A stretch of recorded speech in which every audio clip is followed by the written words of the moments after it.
Class start பண்ணலாமா? 7th standard science பார்த்துட்டு இருக்கோம்.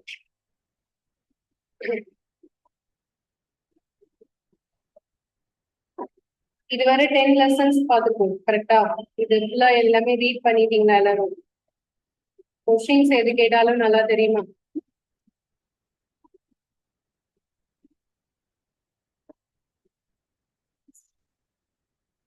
ஆப்பிள்ல இருக்கிற ஆசிட் எது? ஆப்பிள்ல இருக்கிற ஆசிட் வந்து மாலிக் ஆசிட். கிரேப்ஸ்ல என்ன ஆசிட் இருக்கு?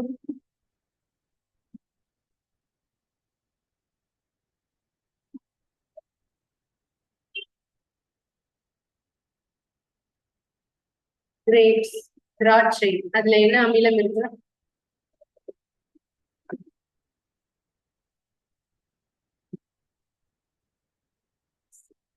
இல்லையா? Tartaric acid. அதேதான் இன்னொன்னுலயும் இருக்கு. என்னது? டாட்டாரிக் ஆசிட் வேற இதுல இருக்கு. டாமரின், புளி. சமையலுக்கு பயன்படுத்தக்கூடிய புளியிலையும் டாட்டாரிக் ஆசிட் இருக்கு. ஓகேவா? வினிகர்ல என்ன ஆசிட் இருக்கு?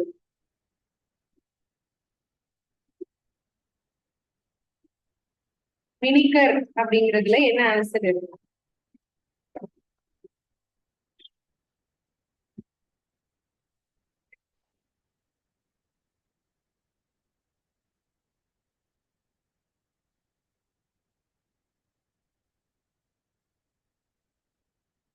வினிகர் வந்து அசிட்டிக் ஆசிட்.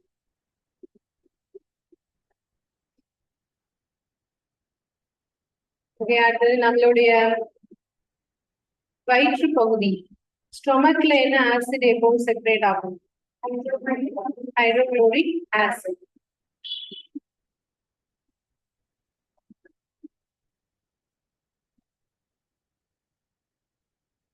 பிளான்ஸோட ரீப்ரொடக்ஷன்ல ஏசெக்சுவல் ரீப்ரொடக்ஷனுக்கு எக்ஸாம்பிள் ஏதாவது சொல்லுங்க. பாலிலா இனப்பெருக்க முறை தாவரங்கள்ல ஏதாவது ஒரு எடுத்துக்காட்டு. விதை இல்லாம செடி வளர்றதுக்கு ஏதாவது எக்ஸாம்பிள்? இல்ல, அந்த மெத்தட் நிறைய படிச்சோம் ஞாபகம் இருக்கா? ஏதாவது மெத்தட் சொல்லுங்க. டைப்ஸ் படிச்சோங்க.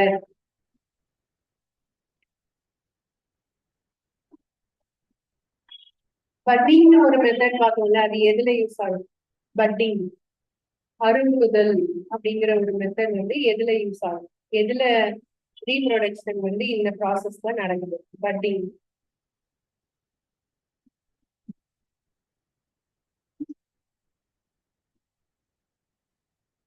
ஈஸ்ட். ஓகேவா? ஈஸ்ட்லதான் இந்த ரீப்ரொடக்ஷன் வந்து அருங்குதல் முறைப்படி நடக்கும்.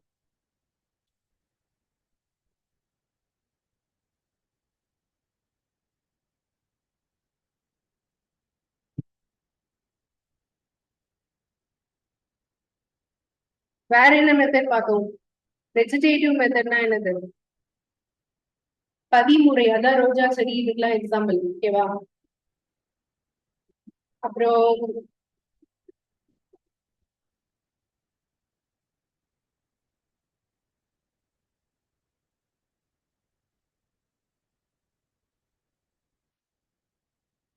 பிராக்மெண்டேஷன் அப்படின்னா அதுக்கு எக்ஸாம்பிள் என்ன சொல்லுங்க?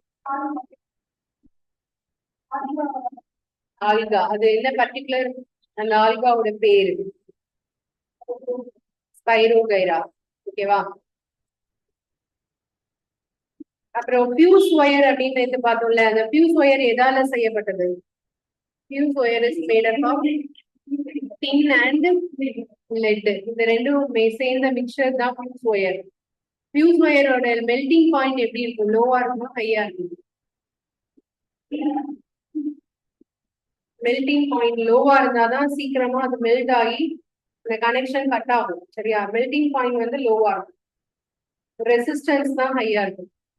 இதுல மெல்டிங் பாயிண்ட் மட்டும் தான் நான் இப்ப சொன்னேன். ரெசிஸ்டன்ஸ் தான் என்னன்னு படிச்சாதான் அதை பத்தி நமக்கு தெரியும். ஸோ ஒவ்வொரு ஸ்டாண்டர்ட் வரும்போதும் நம்ம ஏற்கனவே படிச்சதை என்ன பண்ணிட்டே வருவோம்? ரிவைஸ் பண்ணிட்டே வருவோம். அப்பதான் அதோட கனெக்டிவிட்டி இருக்கும் படிக்கிறதுல. ஓகே, இப்ப அடுத்த டாபிக் ஸ்டார்ட் பண்ணிடலாம். லைட். லைட்டை பத்தி நம்ம வந்து 6th படிச்சதுல இம்பார்ட்டன்டான ஒரு விஷயம் அப்படின்னா டிரான்ஸ்லூசன்ட், டிரான்ஸ்பரண்ட் அண்ட் ஒபேக் அந்த இது பார்த்தோம்ல. அதுக்கு அடுத்தது ஸ்ட்ரெயிட் லைன்ல லைட் வந்து டிராவல் பண்ணும் அப்படிங்கிறது இன்னொன்னு பார்த்தோம். அதுக்கப்புறம் வேற ஒரு இடத்துல நான் சொல்லியிருந்தேன், சன்லைட் வந்து எர்த்த ரீச் ஆகுறதுக்கு எவ்வளவு டைம் எடுக்கும்னு சொல்லியிருந்தேன். 8.33 minutes அல்லது 500 seconds அல்லது 8 minutes 20 seconds. ஓகே, இந்த மூணுல எது வேணாலும் இருக்கலாம். ஓகே, இப்போ மிரர்னா என்ன அப்படின்னு இது நான் சொன்னேன். நாம கண்ணாடி பாக்குறோம்ல, அது மிரர். அது ஒரு சைடு மட்டும்தான் பாலிஷ்டா இருக்கும், இன்னும் க்ளோஸ் பண்ணிருப்போம். அதுல லைட் வந்து என்ன ஆகாது, பெனிட்ரேட் ஆகாது, ஊடுருவி போகாது. ஸோ அதுல பட்டு ரிஃப்ளெக்ட் ஆகும். அதுதான் நம்ம மிரர்னு சொல்றோம். ஓகேவா? Any polished or shining surface acts as a mirror. ஒரு பாலிஷான ஷைனிங் எந்த சர்ஃபேஸா இருந்தாலும் அது ஒரு மிரர் தான் நம்ம சொல்லுவோம். Real image, and image which can be obtained on a screen. ஆக்சுவலா இமேஜ்னா என்ன, நம்மளோட உருவம் கண்ணாடியில தெரியுதுல, அதுதான் இமேஜ்னு சொல்லுவோம். அது ரெண்டு டைப்பா பிரிக்கலாம், real image and virtual image. Real இமேஜ்னா என்னன்னா, நாம பாக்குற அந்த உருவத்தை வந்து ஸ்கிரீன்ல நம்ம வந்து எடுக்க முடியும் அப்படின்னா அது ரியல் இமேஜ். ஸ்கிரீன்னா என்ன இருக்கும், அதாவது இப்போ இங்க ஒரு மிரர் இருக்குன்னு வச்சுக்கோங்க. இங்க நான் வந்து டார்ச் லைட்டை இந்த மிரர்ல காமிக்கிறேன். அப்ப இங்க லைட் இருக்கும் தானே, இதுல படும் தானே, அந்த படக்கூடிய லைட்டு திருப்பி என்ன ஆகும், ரிஃப்ளெக்ட் ஆகும். இதுல பட்டு ரிஃப்ளெக்ட் ஆகும். இப்படி ரிஃப்ளெக்ட் ஆகுறது எங்கோ ஒரு இடத்துல வந்து ஒரு இமேஜா ஃபார்ம் ஆகும். அந்த இமேஜ நான் வந்து ஒரு ஒயிட் ஸ்கிரீன்ல பார்த்தா எனக்கு தெளிவா தெரிஞ்சதுன்னா அதுக்கு பேர் என்னது, ரியல் இமேஜ். ஓகேயா? Image which cannot be obtained on a screen, ஸ்கிரீன்ல அதை பார்க்க முடியாது அப்படின்னா அதுக்கு பேர் என்ன, விர்ச்சுவல் இமேஜ். ஓகேவா? விர்ச்சுவல் இமேஜ்னா என்ன, ஸ்கிரீன்ல பிடிக்க முடியாது, திரையில் பிடிக்க முடியாத பிம்பங்கள், அதுதான் மாய பிம்பம் சொல்லுவோம். மெய் பிம்பம் அப்படின்னா திரையில் பிடிக்க முடியும், அதுதான் ரியல் இமேஜ், மெய் பிம்பம் அப்படின்னு சொல்லுவோம். இப்ப இமேஜ் இன் மிரர், மிரர்ல வந்து இமேஜ் எப்படி இருக்கு அப்படின்னா, image formed by a plane mirror is erect. Erect na it is virtual and it's of same size as the object. இது ஆக்சுவலா ஒரு மாய பிம்பம் தான், ஆனா சைஸ் எப்படி இருக்கும் பாக்குறதுக்கு சேமா இருக்கும். the image is at the same distanceலயும் இருக்கும். இப்போ நாம வந்து கண்ணாடி முன்னாடி நின்றுட்டு நம்ம நகர்றோம்னு வச்சுக்கோங்களேன், நம்ம எவ்வளவு தூரம் நகர்றோமோ அதே தூரத்துக்கு தான் எதுவும் நகரும், இமேஜும் நகரும். ஓகேவா? the distance between the object and the mirror and image எப்படி இருக்கும், சேமா இருக்கும். ஓகேவா? சேம் டிஸ்டன்ஸ்ல தான் இமேஜ் ஃபார்ம் ஆகும். அண்ட் இன்னொன்னு என்ன சொன்னா, சைஸும் எப்படி இருக்கும், சேமா இருக்கும். ஆனா நாம பார்க்கக்கூடிய இமேஜ் அப்படியே தெரியுமான்னு கேட்டா இல்ல. என்ன சேஞ்சஸ் நடக்கும், லேட்ரல் சேஞ்சஸ். நம்ம இடது கை சுத்தினா வலது கை சுத்துற மாதிரி இருக்கும், லெஃப்ட் ரைட் சேஞ்ச் ஆகும். ஓகேவா? the image is at the same distance behind the mirror as the object in front of it. So இது வந்து மிரர்ல இருக்கக்கூடிய இமேஜ் எப்படி இருக்கும் அப்படின்னு பார்ப்போம். அடுத்தது லேட்ரல் இன்வர்ஷன். என்ன லேட்ரல் இன்வர்ஷன்னா, இப்ப நான் சொன்னது அதுதான். அதாவது லெஃப்ட் ரைட்டா சேஞ்ச் ஆகுறதுக்கு பேர் என்ன, இடவல மாற்றம். தமிழ்ல லேட்ரல் இன்வர்ஷன் அப்படின்னா என்னது, இடவல மாற்றம். If an image formed by a mirror, the left side of the object is seen on the right side in the image and the right side of the object appears to be left side. இப்ப ambulance பாத்திருக்கீங்களா, அதுல வந்து ஆம்புலன்ஸ்ங்கிற லெட்டரை நேரா எழுதிருக்க மாட்டாங்க. எப்படி எழுதிருப்பாங்க, mirror இமேஜ்ல எப்படி தெரியுமோ அப்படி எழுதிருப்பாங்க. எதுக்காக அப்படி எழுதிருக்காங்க, ஏன்னா பின்னாடி ஒரு வெஹிக்கிள்க்கு பின்னாடி ஆம்புலன்ஸ் வந்துட்டு இருக்குன்னா அது என்ன வருது அப்படிங்கிற, ஒருவேளை சைரன் ஒர்க் ஆகலைன்னா கூட இந்த ஆம்புலன்ஸ்ங்கிற அந்த லெட்டர் எங்க தெரியும், மிரர்ல கரெக்டா தெரியும். அப்ப அதை பார்த்து அவங்க வழி விடணும் அதுக்காக. ஓகேவா? when the driver of a vehicle ahead of ambulance looks on this rear view mirror. rear view mirrorனா பின்னாடி சைடு மிரர் தான் rear view mirror சொல்லுவோம். ஓகேவா? அதுல பார்க்கும்போது ஆம்புலன்ஸ்ங்கிறது கிளியரா தெரியும், அதை பார்த்து அவங்க வழி விடுறதுக்காக. அடுத்தது ஸ்பெரிக்கல் மிரர். இப்ப இதுவரைக்கும் நம்ம பார்த்தது தமிழ்ல பார்க்கலாம். ஒளி, கண்ணாடியில் இருந்து ஒளி வந்து நேர்கோட்டில் பயணிக்கிறது. ஒளி பிரதிபலிப்புனா ஒரு மெருகூட்டப்பட்ட அல்லது பளபளக்கின்ற மேற்பரப்பு ஒரு கண்ணாடியை போல செயல்படுகிறது. ஒளி பிரதிபலிப்பிற்கு எடுத்துக்காட்டு சமதள ஆடி அல்லது கண்ணாடி. கண்ணாடின்னு சொல்றது வந்து ஒரு சைடு மட்டும்தான் பார்க்க முடியும், அதான் கண்ணாடி. ஓகேயா? சமதள ஆடினா நம்ம பாக்குற மிரர். சரி, கண்ணாடியிலிருந்து பின்னால் இருக்கும் பிம்பத்தின் தூரமும் கண்ணாடிக்கும் அதன் முன்னிருக்கும் பொருளின் தூரத்துக்கும் இடையே எப்படி இருக்கும்? சமமாக இருக்கும். ஓகே, அடுத்தது ஒரு திரையின் மீது பெறக்கூடிய பிம்பம் வந்து உண்மையான பிம்பம். ஒரு திரையின் மீது பெற முடியாத பிம்பம் மாய பிம்பம் அல்லது மெய் நிகர் பிம்பம். இதுக்கு பேரு மெய் நிகர் அப்படின்னு இருக்கும். அதுல இல்ல, மெய் நிகர் பிம்பம்.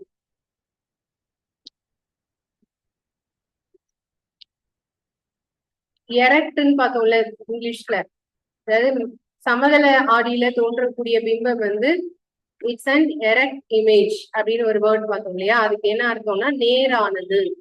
இதே நமக்கு தலைகீழானதுன்னா என்னன்னு சொல்லியிருப்பாங்க? இன்வர்ஸ். ஓகே, தலைகீழானது. ஒரு சமதள கண்ணாடியில் உண்டாகிற பிம்பம் நேரான பிம்பம், அது வந்து மாய பிம்பம். பாக்குறது அது எப்படி இருக்கும்? மாய பிம்பம். ஆனா பொருளின் அளவு என்ன இருக்கோ அதே சேம் சைஸ்ல தான் இருக்கும். ஓகேவா? கண்ணாடியின் பின்புறம் உள்ள பிம்பமும் தூரமும் சமமாக இருக்கும். சமதள ஆடியில் உருவாகிற பிம்பத்தை ஒரு திரையில் பெற இயலாது. ஏன்னா அது ஆல்ரெடி என்ன பிம்பம்னு சொல்லிட்டோம்? மாய பிம்பம். ஓகேவா? யோசிச்சு பாருங்க, நம்ம பாக்குறோம்ல அந்த இமேஜ், அதை வந்து ஸ்கிரீன்ல பிடிக்க முடியுமான்னு கேட்டா ஸ்கிரீன்ல அதே மாதிரி தெரியுமா? தெரியாது. ஓகேவா? சோ அதனால இது என்னது? மாய பிம்பம். அடுத்தது ஸ்பெரிக்கல் மிரர் அப்படின்னா என்ன? அதுல இருந்து 2 டைப் இருக்கு, குழி ஆடி குவி ஆடி. சோ அதை பத்தி பார்க்கலாம். இதை நம்ம ஏற்கனவே அட்டென்ட் பண்ணிருந்தீங்கன்னா இப்ப நான் சொல்ல போது ஈஸியா புரியும். ஸ்பெரிக்கல் மிரர் அப்படின்னா ஒரு கோலக ஆடி. கோலகம்னா இந்த மாதிரி ஸ்பியர் ஷேப்ல இருக்கும். இந்த ஸ்பியர் ஷேப்ல இருக்கிறதுல வந்து நடு சென்டர்ல கட் பண்ணினா ஒரு பாதி அப்படிங்கிறது இப்படி இருக்குமா? ஒரு பாதி இப்படி இருக்கும், இன்னொரு பாதி இப்படி இருக்கும். சென்டர்ல கட் பண்ணிருக்கோம். ஓகேவா? இப்ப இந்த கட் பண்ண இந்த பார்ட் இருக்கு இல்லையா? அந்த கட் பண்ண பார்ட்ல வந்து இதுக்கு எக்ஸாம்பிள் இன்னும் பெஸ்டா சொல்லணும்னா, குழம்பு ஊத்துற கரண்டி பார்த்திருக்கீங்களா? அதுல குழிவா இருக்கும்ல, நம்ம குழம்பு எடுக்கிறோம்ல, அந்த பார்ட் வந்து பள்ளமா இருக்கிறது வந்து ஒரு பகுதின்னு வச்சுக்கோங்க. பின்னாடி அதை திருப்பினா எப்படி இருக்கும்? அதாவது ஒரு வெளிப்பகுதி புடைச்ச மாதிரி இருக்குமா? அதுக்கு பேர் என்னது? குழி. குழினா உள்ள இருக்கிறது, குவினா வெளியா இருக்கிறது. ஓகேவா? Take a stainless steel spoon, bring the outsider of the spoon near your face and look it into it. The image is smaller in size. ஆக்சுவலா ஒரு ஸ்பூன் எடுத்துட்டு, புது ஸ்பூன் எடுத்துட்டு அதை நீங்க உள்ள பாத்தீங்கன்னா அதோட இமேஜ் வேற மாதிரி இருக்கும், வெளியே பாத்தீங்கன்னா அதோட இமேஜ் எப்படி இருக்கும்? வேற மாதிரி இருக்கும். அதுதான் இங்க சொல்லியிருக்காங்க. Outer side of the spoon அது எப்படி இருக்கும்னா, அவுட்டர் சைட் ஆஃப் த ஸ்பூன்ல என்ன இமேஜ் தெரியும்? Smaller in size. நம்ம பார்க்கும்போது நம்ம ஃபேஸ் குட்டியா தெரியும். இதே look at your image using inner side of the spoon, you will find the image is erect and larger in size. ஓகேவா? இந்த ரெண்டுக்கும் டிஃபரன்ஸ் இருக்கு. இப்ப நான் இன்னர் சைடுன்னு சொல்றது என்னது? இதுதானே இன்னர் சைடு, இதுதான் என்னது? Outer side. ஓகேவா? இப்ப இதுல எது கான்கேவ் கான்வெக்ஸ், குழி குவி, இந்த ரெண்டு தமிழ்ல சொல்லுவோம். இதுல எது கான்கேவ் கான்வெக்ஸ் நமக்கு கரெக்டா தெரியணும். இதுல வந்து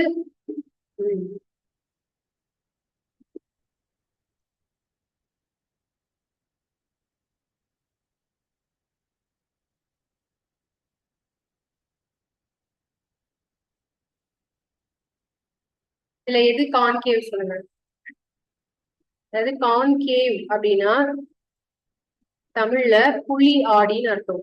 சரியா? கான்வெக்ஸ்னா குவி ஆடின்னு அர்த்தம். அப்ப இது ரெண்டுல எது? ஃபர்ஸ்ட் இருக்கிறது என்னது? கான்கேவ். ரெண்டாவது இருக்கிறது கான்வெக்ஸ். புரியுதா? அதாவது ஸ்பூனோட inner and outer side example வச்சுக்கலாம். உள்பகுதி வந்து குழி, வெளிப்பகுதி என்னது? குவி. அண்ட் அடுத்தது என்னன்னா, இதுல இமேஜ் எப்படி தெரியுது அது இம்பார்ட்டன்ட். இதுல எந்த இடத்துல சின்னதா தெரிஞ்சிச்சு இமேஜ்? அவுட்டர் சைட்ல.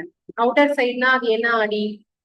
குவி ஆடி, அதாவது கான்வெக்ஸ். கான்வெக்ஸ்ல பார்க்கும்போது இமேஜ் வந்து ஆக்சுவல் சைஸை விட எப்படி தெரியும்? சின்னதா தெரியும். ஓகேவா? அண்ட்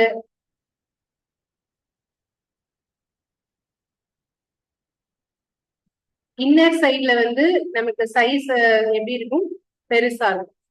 ஓகே, இப்ப அடுத்தது பாருங்க, கான்கேவ் மிரர். மிரர் அப்படின்னா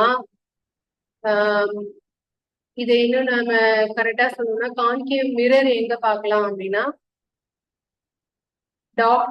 டாக்டர்ஸ் வந்து யூஸ் பண்ணக்கூடியது கான்கேவ் மிரர். எதுக்கெல்லாம் அப்படின்னா, இந்த for examining eyes, ears, nose and throat, தொண்டை பகுதி, மூக்கு பகுதி. எண்ட் ஸ்பெஷலிஸ்ட் அப்படின்னா எனக்கு இஎன்டி ஸ்பெஷலிஸ்ட் இருக்காங்கல்ல, இஎன்டி ஸ்பெஷலிஸ்ட் வந்து எதுக்கும் இயர், நோஸ் அண்ட் த்ரோட் அவங்க யூஸ் பண்ணக்கூடியது என்னது? Concave mirror. ஓகேவா? The image formed by concave mirror can be smaller or larger size than the object. இதுதான் இம்பார்ட்டன்ட். இந்த பாயிண்ட் தான் ரொம்ப ரொம்ப இம்பார்ட்டன்டான பேசிக். இதுல இருந்து கட்டாயம் கொஸ்டின் வரும். கான்கேவ் மிரர்ல எப்படி இமேஜோட சைஸ் இருக்கும் அப்படின்னா, the image formed by a concave mirror can be smaller or larger in size than the object. ஸ்மாலராகவும் இருக்கலாம், லார்ஜராகவும் இருக்கலாம். இதுல வரக்கூடிய இமேஜ் என்ன டைப் ஆஃப் இமேஜ்னா, ரியல் ஆர் விர்ச்சுவல். ரியலாவும் இருக்கலாம், விர்ச்சுவலாவும் இருக்கலாம். இதுல ரெண்டுலயுமே இது அவைலபிள் கான்கேவ் மிரர்ல. ஓகேவா?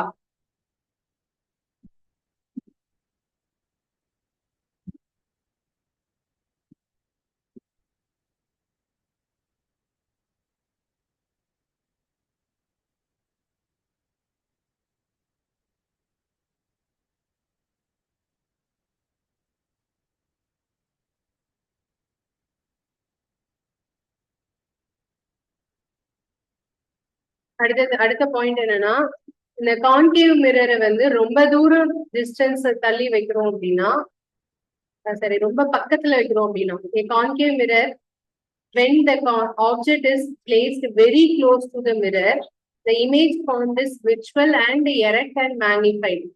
இந்த பாயிண்ட் எப்ப இது விர்ச்சுவல் இமேஜும் எரக்டும் கொடுக்கும் அப்படின்னா, நேரான மாய பிம்பம் எப்ப கொடுக்கும்? எப்போ very close to the mirror. எது? ஆப்ஜெக்ட் வந்து மிரருக்கு ரொம்ப பக்கத்துல இருந்துச்சுன்னா அப்ப கிடைக்கக்கூடிய இமேஜ் எப்படி இருக்கும்? விர்ச்சுவல்னா தமிழ்ல என்ன? மாய பிம்பம். எரக்ட்னா நேரான பிம்பம். மேக்னிஃபைட்னா பெரிய பிம்பம்.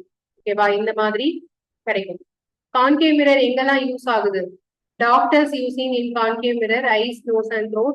Concave mirrors are used by dentists to see enlarged image of teeth. The reflectors of torch, headlight of cars, scooters are concave shape. இதெல்லாம் அப்ளிகேஷன்ஸ். இதுவும் உங்களுக்கு இம்பார்ட்டன்ட். ஸோ டாக்டர்ஸ்ல ரெண்டு doctor, ENT specialist and teeth. ஓகேயா? டென்டிஸ்டும் இதுதான் பயன்படுத்துறாங்க. இன்னொன்னு காரோட headlight இருக்கு இல்லையா, அது அப்புறம் ஸ்கூட்டரோட ஹெட்லைட்டு, இது எல்லாமே என்ன மிரர் தான்? கான்கேவ்.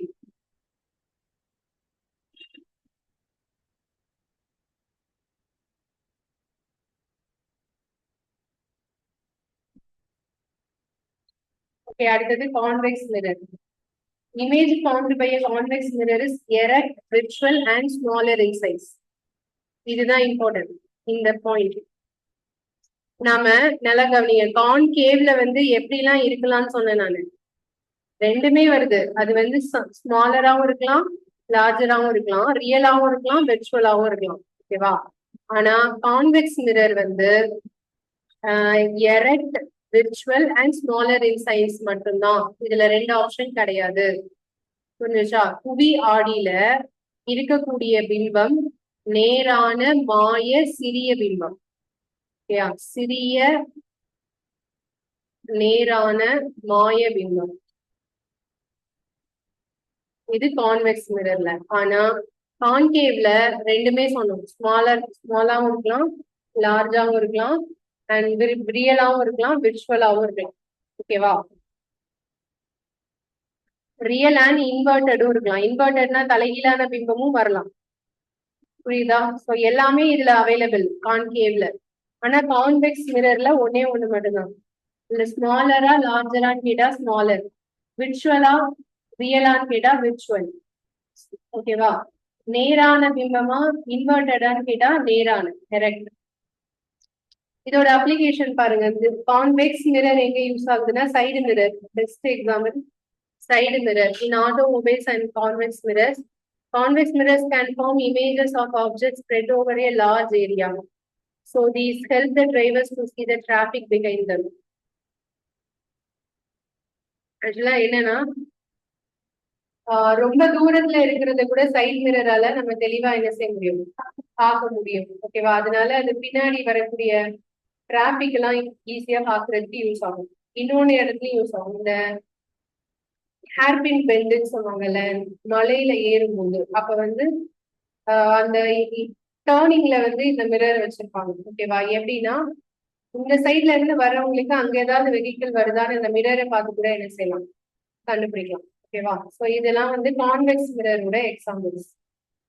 இப்ப இது வரைக்கும் நம்ம பார்த்தது வந்து மிரர். மிரர்னா என்ன தமிழ்ல? ஆடி. ஓகே, மிரர்னா தமிழ்ல என்ன சொல்லுவோம்? ஆடி. லென்ஸ்னா தமிழ்ல லென்ஸ் தான் அர்த்தம். இப்ப இத வச்சு பாயிண்ட்ஸ் வந்து தமிழ்ல பார்க்கலாம். கோளக ஆடி, ஸ்பெரிக்கல் மிரர், அதோடைய 2 டைப் தான். எதிரொலிக்கும் மேற்பரப்பு குழியாக இருந்தால் அது குழியாடி, பிரதிபலிக்கும் மேற்பரப்பு பருத்து இருந்தால் அது என்னது? குவி ஆடி. ஓகேவா? இப்ப குழி ஆடி பத்தின பாயிண்ட்ஸ் பாருங்க. ஒரு குழி ஆடியில் உண்டாகிற பிம்பம் உண்மையானது மற்றும் தலைகீழானது. பொருளை ஆடிக்கு வெகு அருகில் வைக்கும் போது பிம்பமானது மாயமாகவும் நேரானதாகவும் பெரிதளவிலும் இருக்கும். ஓகே, இதுல என்னென்னலாம் வருதுன்னு பாருங்க. உண்மையான பிம்பமும் இருக்கும், தலைகீழான பிம்பமும் இருக்கும், அப்புறமா மாய பிம்பமும் வரும், நேரானதாகவும் இருக்கும், பெரியதானதாகவும் இருக்கும். எல்லாமே இதுல வருது. ஓகேயா? குழியாடி எதுக்கெல்லாம் பயன்படுத்தப்படுகிறது? கண்கள், காது, மூக்கு, தொண்டை போன்றவற்றை பரிசோதிப்பதற்காக மருத்துவர்கள் இதை பயன்படுத்துகிறார்கள். ஓகேயா? அது மட்டும் இல்லாம கை மின் விளக்குகளில் பிரதிபலிப்பான, அதான் டார்ச் லைட், அதான் கை மின் விளக்கு.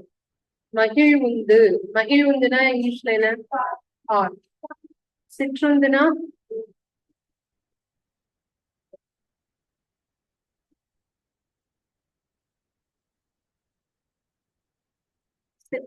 என்னது? பேருந்துனா அப்ப சிற்றுந்துனா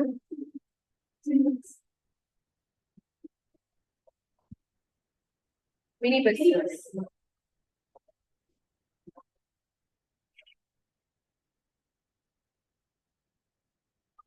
அதுக்கப்புறம் இருசக்கர வாகனம், 2 வீலர். இதுல எல்லாத்துலயும் ஹெட்லைட்ல வந்து யூஸ் ஆகுறது எது?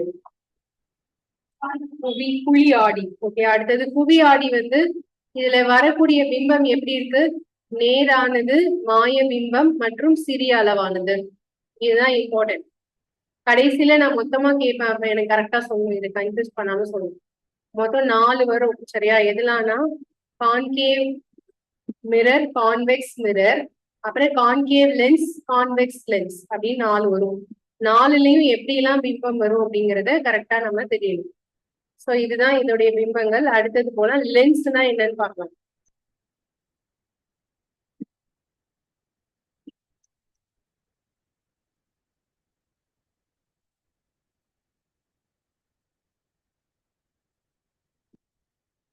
The lenses are transparent and light can pass through them.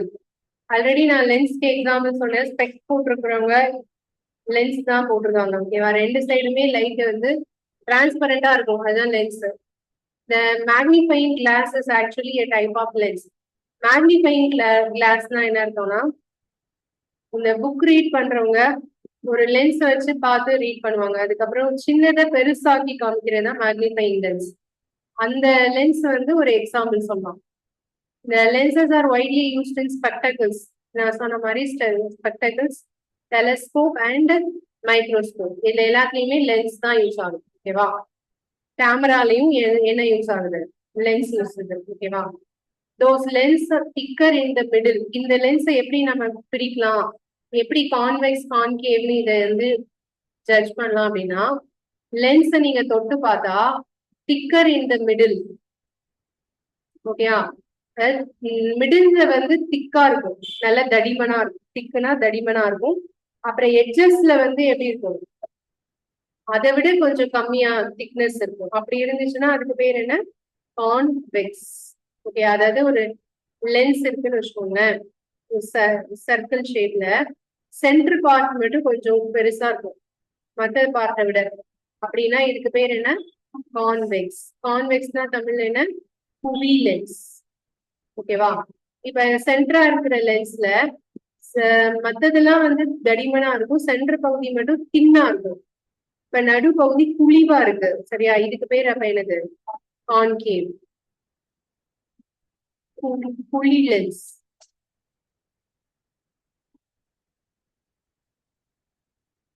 ஒருத்தங்க ஸ்பெக்ஸ் போட்டிருக்காங்கன்னா அவங்களோட ஸ்பெக்ஸை நம்ம தொட்டு பார்த்தே சொல்லிடலாம் அவங்களுக்கு வந்து என்ன லென்ஸ் யூஸ் பண்ணிட்டு இருக்காங்க அப்படின்னு சொல்லிட்டு.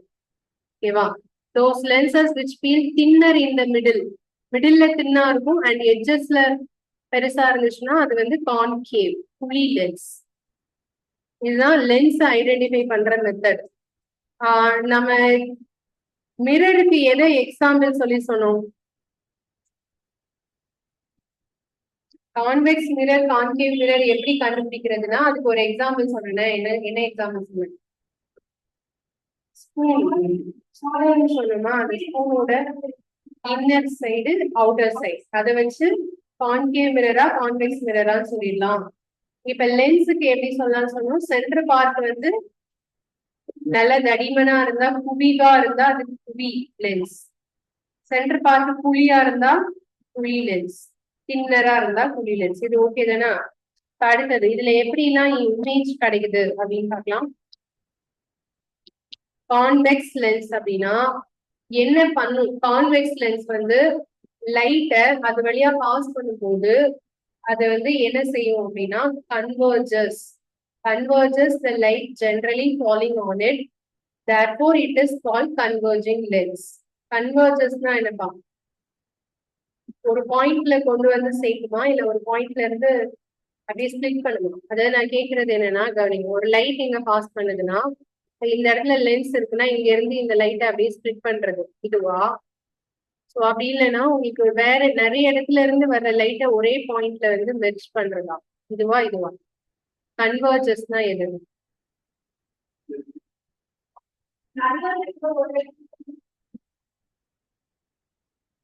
ஒரே இடத்துல ஃபார்ம் பண்றதா?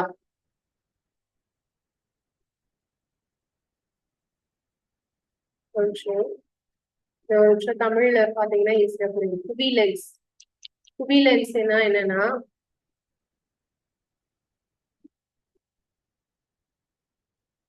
இது தமிழ்ல புரியல, ஸோ நம்ம தான் எழுதிக்கணும்.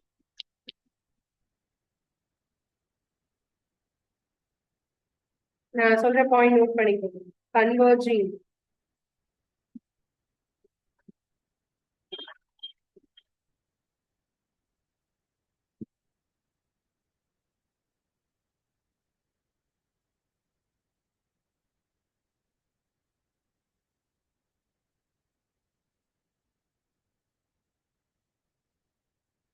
கன்வர்ஜிங் அப்படின்னு சொன்னா இதுதான் கன்வர்ஜிங், ஒரு இடத்துல சேர்க்கிறது. ஓகேவா? அதுதான் குவி. எல்லா லைட்டையும் ஒரே இடத்துல குவித்து கொண்டு வருவது குவி லென்ஸ். கான்வெக்ஸ் லென்ஸ்னா குவி லென்ஸ், இதான் கன்வர்ஜிங். இதுக்கு பேரு டைவர்ஜிங். ஓகேவா? டைவர்ஜிங்னா இது வந்து பிரித்து செல்வது, அதாவது ஒரு லைட்டை நிறைய ஸ்பிளிட் பண்றது, பிரிக்கிறது.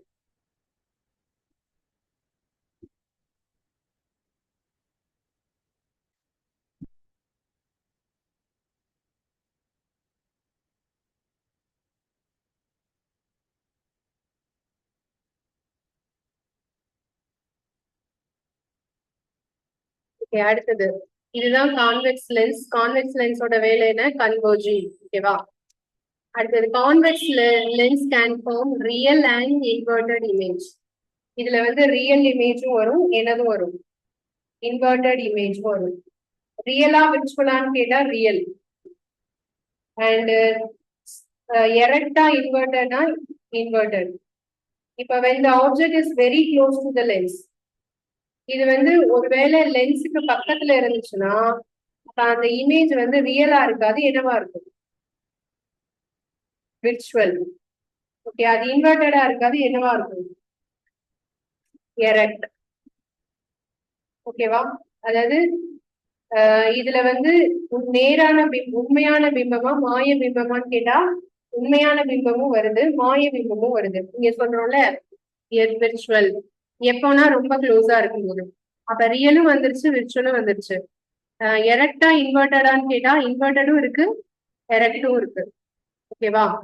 இப்ப இதுல ரெண்டுமே வருது. இதே மாதிரிதான் நம்ம எங்க பார்த்தோம்? மிரர் பார்த்தோம்ல. மிரர்ல கான்வெக்ஸ் மிரருக்கு பார்த்தோமா, கான்கேவ் மிரருக்கு இந்த டைப் பார்த்தோமா? கான்கேவ் மிரருக்கு என்ன கண்டிஷனோ அதேதான் என்ன லென்ஸுக்கு பொருந்தும்? கான்வெக்ஸ் லென்ஸ்க்கு. புரிஞ்சுச்சா? சைஸ் மட்டும் அதுல மென்ஷன் பண்ணிருக்க மாட்டாங்க. பட் இமேஜோடைய தன்மை வந்து ரியல் இன்வெர்டடாவும் இருக்கலாம், விர்ச்சுவல் அண்ட் எரெக்டாவும் இருக்கலாம்.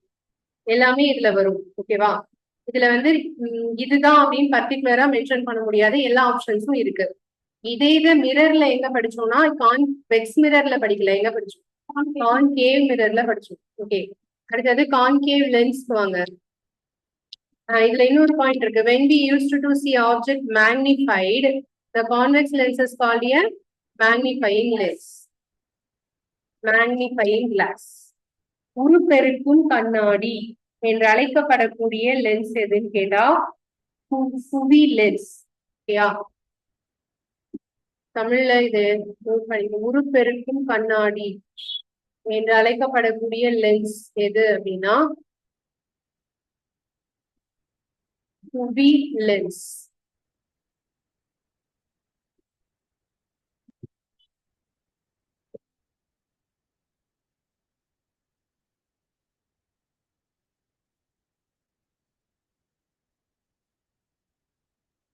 அடுத்தது கான்கேவ் லென்ஸ். கான்கேவ் லென்ஸ் நான் ஆல்ரெடி சொன்ன மாதிரி இது ஒரு டைவர்ஜிங் லென்ஸ். ஓகேவா? and it is called a diverging lens. Concave lens always formed. இதுல ஒரே ஒரு ஆப்ஷன் தான் எரெக்ட், விர்ச்சுவல், ஸ்மாலர். ஒரு நிமிஷம் அப்படியே வெயிட் பண்ணுங்க. இதே கான்வெக்ஸ் மிரர்ல என்ன பார்த்தோம் பாருங்க, எரெக்ட், விர்ச்சுவல், ஸ்மாலர். கரெக்டா? இதேதான் எங்க வருது? கான்கேவ் லென்ஸுக்கு வருது. அப்படியே உல்டாவா மாறுதா? இதை ஈஸியா ஞாபகம் வச்சுக்கலாம்ல. ஓகேவா? Erect, virtual and smaller.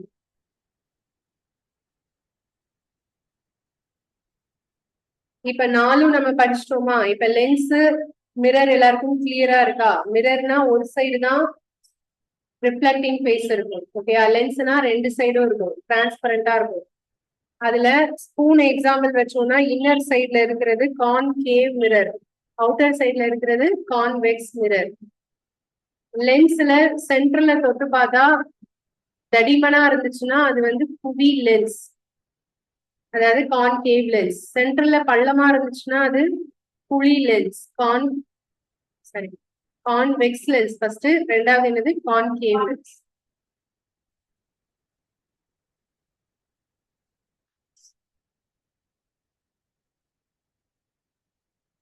இதுல குவி லென்ஸ் அப்படின்னா ஒரு குவி லென்ஸ் உண்மையான தலைகீழான பிம்பத்தை உண்டாக்குகிறது. பொருளை ஆடிக்கருகில் வைத்தால் மாய நேரான பெரிதான பிம்பம் கிடைக்கிறது.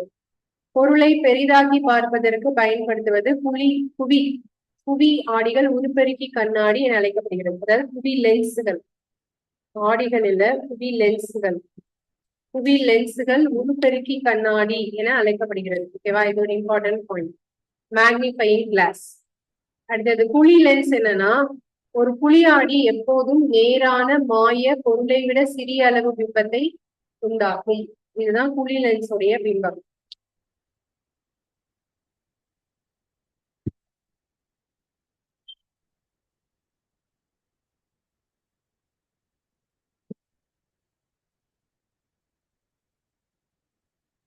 அடுத்தது சன்லைட்டை பத்தி பார்க்க போறோம். சன்லைட்ல இருக்கிற ஒயிட் லைட் நமக்கு வந்து எத்தனை கலர்ஸா தெரியுது? 7 கலர்ஸ். அதுதானே ரெயின்போன்னு சொல்லுவோம். ரெயின்போட கலர்ஸ் எல்லாம் என்னன்னு சொல்லுங்க. விப்ஜிஆர் இதுதானே. விப்ஜிஆர்ல V for violet, I, indigo, B, blue, green, yellow, orange, red. அதுதான் இங்க இருக்கு. ரிவர்ஸா இருக்கு. violet, indigo, blue, green, yellow, orange, red. இதான் ரெயின்போ கலர்னு சொல்லுவோம். எப்படி அந்த ஒயிட் லைட் 7 கலரா மாறுது? அந்த இதுல என்ன நடக்குது? அதுவும் ஒரு ப்ராப்பர்ட்டி ஆஃப் லைட், ஒளியுடைய ஒரு பண்பு. ஓகேவா? இதுல வந்து டிஸ்பர்சன் சொல்லுவோம். இதை வந்து நிறப்பிரிகை அப்படின்னு சொல்லுவோம். ஓகேவா? இதுல என்னன்னா rainbow appears usually after the rain. Rainbow எப்ப பார்க்க முடியும்?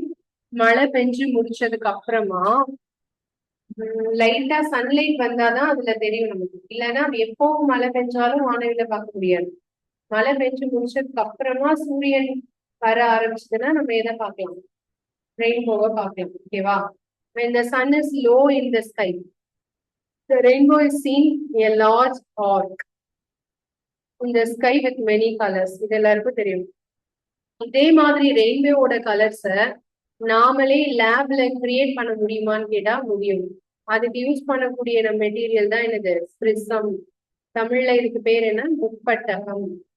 ஓகே, பிரிசம்னா ஒரு முக்கோண பிரமிடு ஷேப்ல ஒரு கிறிஸ்டல் மாதிரி இருக்கும். அதான் பிரிசம். ஓகே, இந்த பிரிசம் வந்து ஸ்பெக்ட்ரோமீட்டர்ல வச்சோம் அப்படின்னா அது நமக்கு 7 கலர்ஸ் காமிக்கும். இந்த ஸ்பெக்ட்ரோமீட்டர் அப்படிங்கிற ஒரு இன்ஸ்ட்ருமெண்ட் வந்து எதை கிளியரா நமக்கு எக்ஸ்பிளைன் பண்ணுதுன்னா, டிஸ்பர்சிவ் லைட் வந்து எப்படி பிரியுது அப்படிங்கறத இந்த ஸ்பெக்ட்ரோமீட்டரை வச்சு தெரிஞ்சுக்கலாம். ஓகேவா?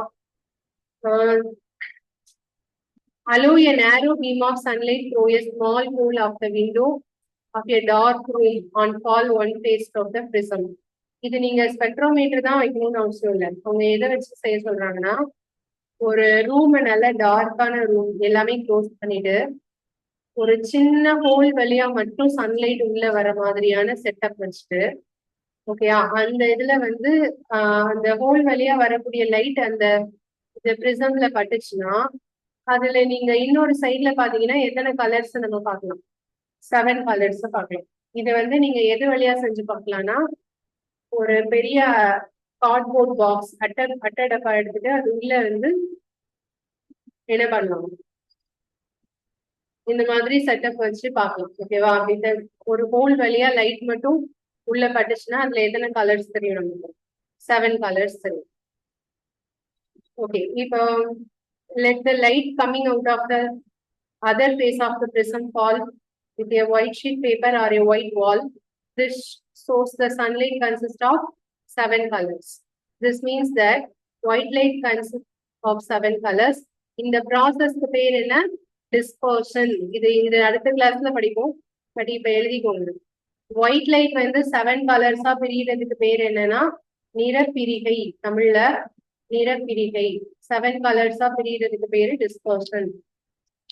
அதுக்கு யூஸ் பண்ணக்கூடிய மெட்டீரியல் எது? பிரிசம், முப்பட்டகம். முப்பட்டகம் வந்து நம்ம நார்மலாவும் செஞ்சு பார்க்கலாம், இல்லைன்னா என்ன மீட்டர் யூஸ் பண்ணலாம்? Spectrometer.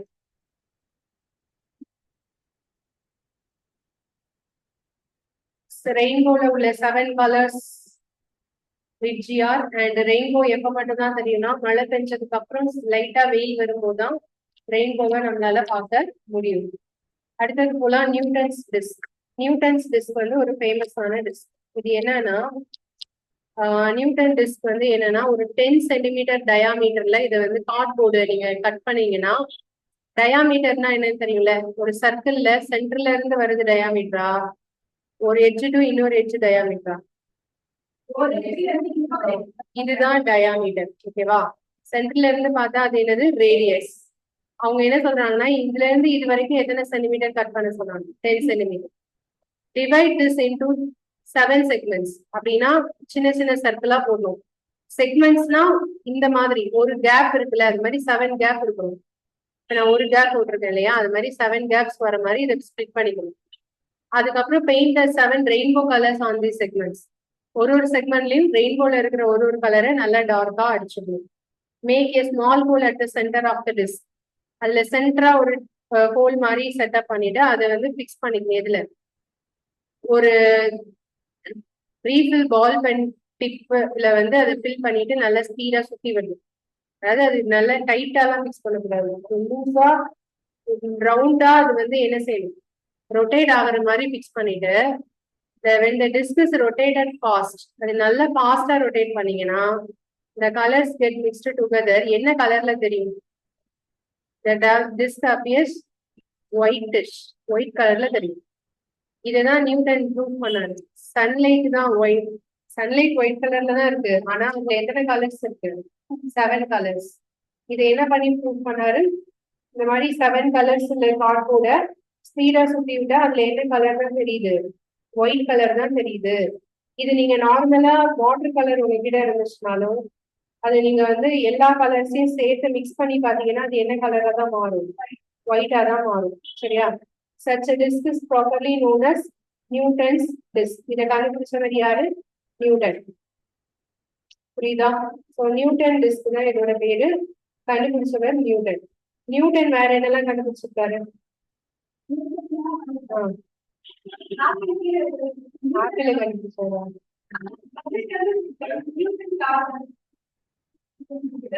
Gravitation force. Gravitation force first கண்டுபிடிச்சது யாரு? நியூட்டன். நியூட்டன் எந்த கண்ட்ரி?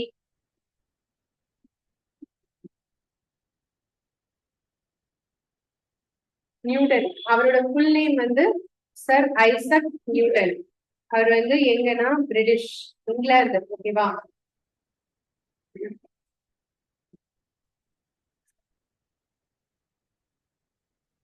அடுத்த லெசன் போலாம். இதோட லைட் டாபிக் முடியுது. இப்போ இது வந்து எனக்கு கரெக்டா சொல்லுங்க. கான்கேவ் மிரர், சரியா? தமிழ்ல குழி ஆடி.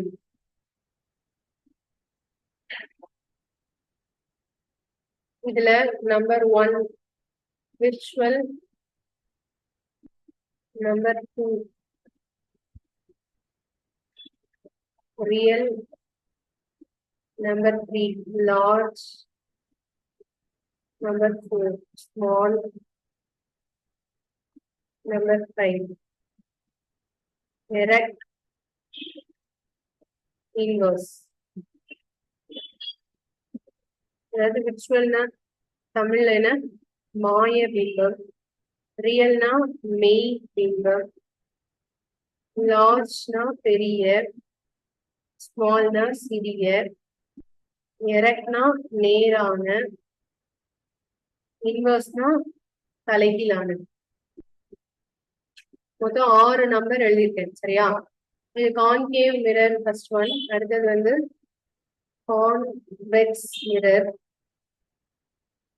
அதாவது குவி ஆடி. அடுத்தது கான்கேவ் லென்ஸ், லென்ஸ் குழி லென்ஸ். அடுத்தது கான்வெக்ஸ் லென்ஸ், குவி லென்ஸ். இப்போ எதுல என்னென்ன வருங்கிறத இந்த நம்பர்ஸ் வச்சு எனக்கு சொல்லுங்க. கான்கேவ் மிரருக்கு 1 2 3 4 5 6 இதுல என்னெல்லாம் வரும்? 1 2 3 4 5 6 வராதா?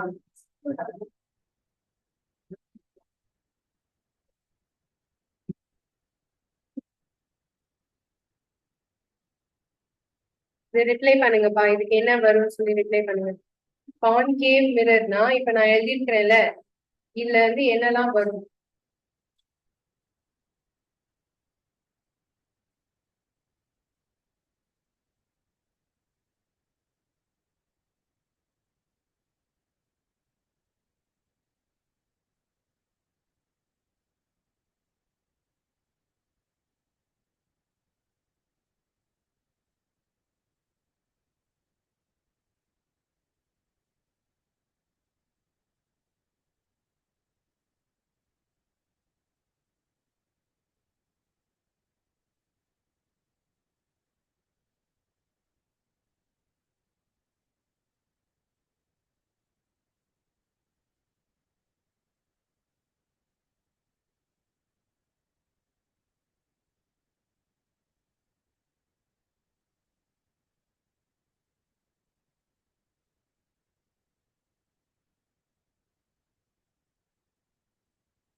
ஓகே, பாத்துட்டீங்களா? சொல்றீங்களா?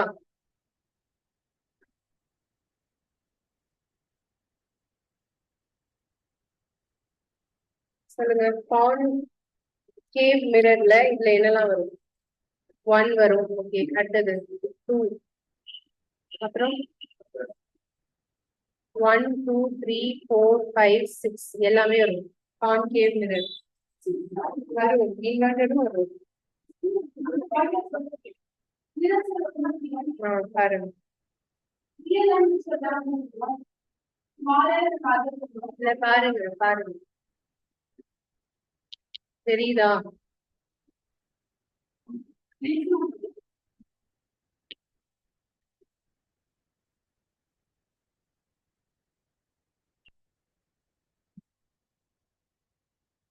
இருக்கா?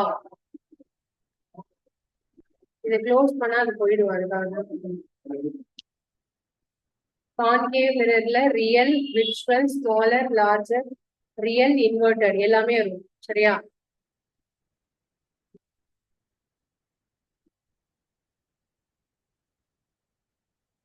ஓகே, இப்ப இதுல கான்வெக்ஸ் மிரர் சொல்லுங்க.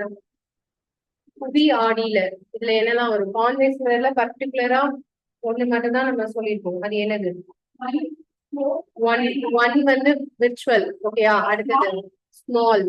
ஸ்மால், அதுக்கப்புறம் 5 எரெக்ட். ஓகேயா?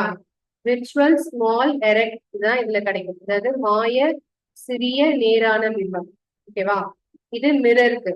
இப்ப கான்கேவ் லென்ஸ் சொல்லுங்க. குழி லென்ஸ்.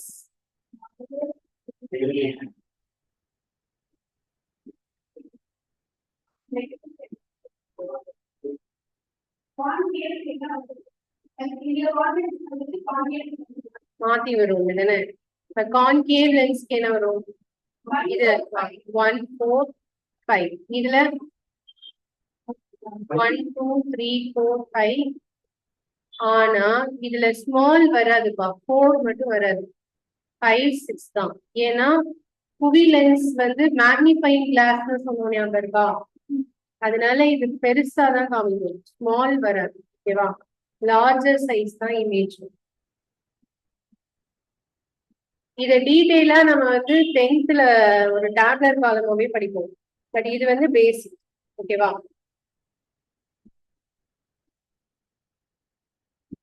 ஓகே, அடுத்தது போலாம். Next lesson. கிட்டத்தட்ட 7th முடிய போகுது. ஓகேவா? மொத்தம் எத்தனை லெசன்னா 13 லெசன் தான். 12th lesson forest our life line. இது ஒரு நிமிஷம் நான் தமிழ்ல சொல்லிடுறேன். சூரிய ஒளி வெண்மையானது 7 நிறங்களை கொண்டுள்ளது. இந்த இடத்துல தமிழ்ல படிக்கிறவங்க நிறம் படிக்கும்போது அதாவது ஊதா, கரு,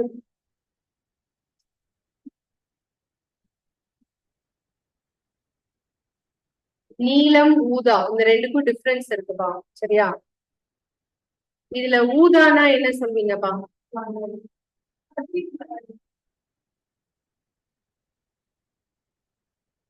வைலட்டா ப்ளூவா? ஊதானா வைலட்டா ப்ளூவா?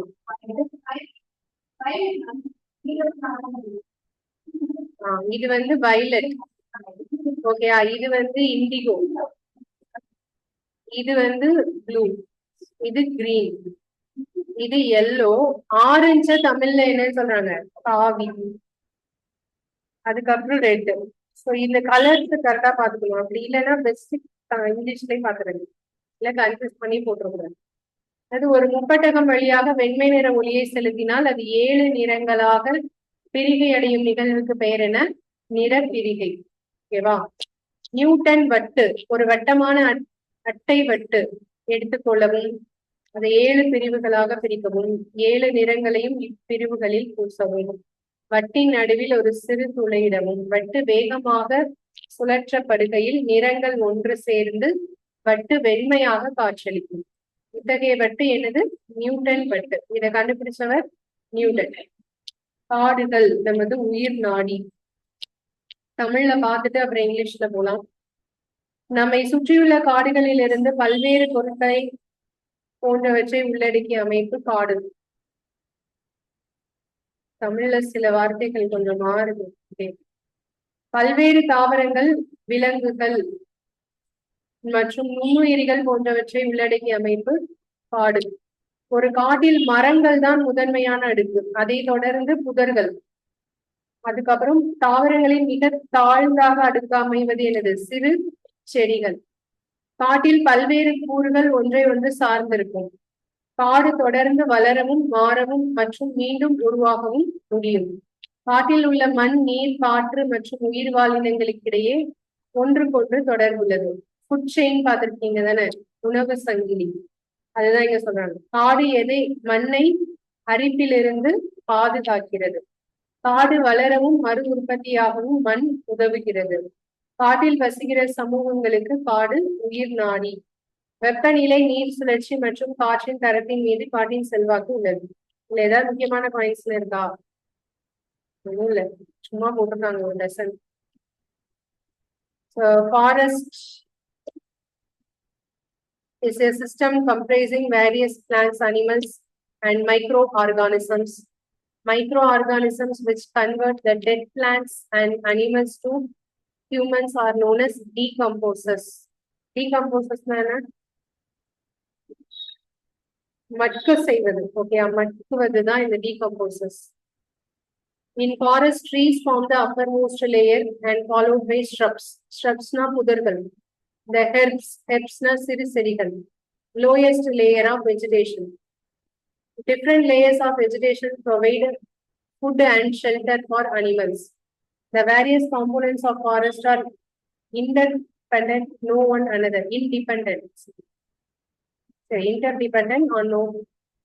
one another. The forest keeps on growing and changing and can regenerate. In the forest, there is interaction between soil, water, air, and living organisms. Forest protects the soil from erosion. மண் அரிப்பிலிருந்து காடு நம்மை பாதுகாக்கிறது. Soil helps forest to grow and regenerate. மரங்கள் வளர்வதற்கு மண் உதவுகிறது. Forests are lifeline for the forest dwelling communities. காடையே நம்பி வாழ்றவங்களுக்கு அதுதான் உயிர் நாடி. பழங்குடியினர் இன்னும் நிறைய பேர் எங்கதான் வாழ்ந்துட்டு இருக்காங்க? ஃபாரஸ்ட்ல தான் வாழ்ந்துட்டு இருக்காங்க இல்லையா? Forest influence climate, water cycle and air quality. நமக்கு அமேசான் காட்டுல இருந்துதான் எர்த்துக்கு தேவையான 50% ஆக்சிஜன் உற்பத்தி ஆகுது. அமேசான் காடுகள் எங்க இருக்கு?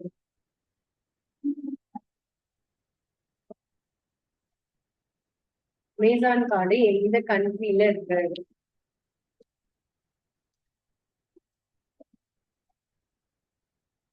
தெரியாதா?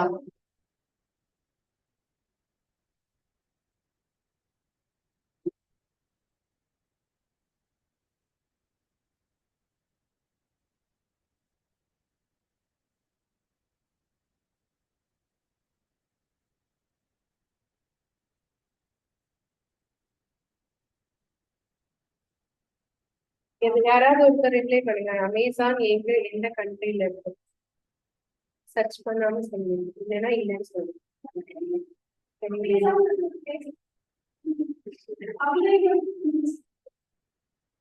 அமேசான்ல ரிவர் இருக்கு, அமேசான் ஃபாரஸ்ட் இருக்கு. இது ரெண்டுமே பிரேசில்ல இருக்கு. ஓகேவா? பிரேசில் எங்க இருக்கு சொல்லுங்க? North அமெரிக்காவா south அமெரிக்காவா? அமெரிக்காலேயே ரெண்டு இருக்கிறதே நிறைய பேருக்கு இப்பதான் தெரியும். இல்ல அமெரிக்கால ரெண்டு இருக்குதானே, north America, south America. South America, okay. South அமெரிக்கால பிரேசில்ல தான் அமேசான் இருக்கு. வேர்ல்டுலயே லார்ஜஸ்ட் ரிவர் அப்படின்னா அது எது? Amazon river.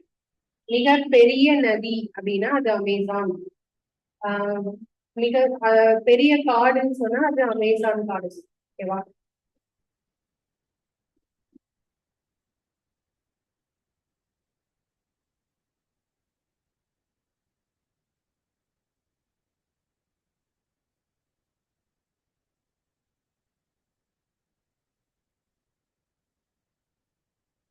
Waste water story, இந்த ஸ்டோரியை நீங்களே படிச்சுக்கிறீங்களா? இல்ல இம்பார்ட்டன்ட் பாயிண்ட்ஸ் அப்படின்னா சரி நான் சொல்லிக்கிறேன். வேஸ்ட் வாட்டர் எங்கெல்லாம் இருந்து வருது? மெயினா வந்து ஃபேக்டரிஸ்ல இருந்து. ஓகேவா? rich in leather mixed with oil, black brown water that goes down to the drains from the sink. நம்ம யூஸ் பண்ற sink, shower, toilet, laundry is dirty. It is called wastewater. Cleaning of water is a process of removing pollutants before it enters a water body or is rescued. This process of wastewater treatment is commonly known as sewage treatment. நம்ம use பண்ணக்கூடிய water எல்லாமே drainage வழியா போகுதுல, அது எங்க போய் சேருது? யாராவது யோசிச்சிருக்கீங்களா? First drainage system எப்படி இருக்குங்கிறது தெரியுமா? வீட்டுல நம்ம யூஸ் பண்றோம், சிங்க்ல இருந்து தண்ணி போகுது, டாய்லெட்ல இருந்து தண்ணி போகுது, எங்க போகுது?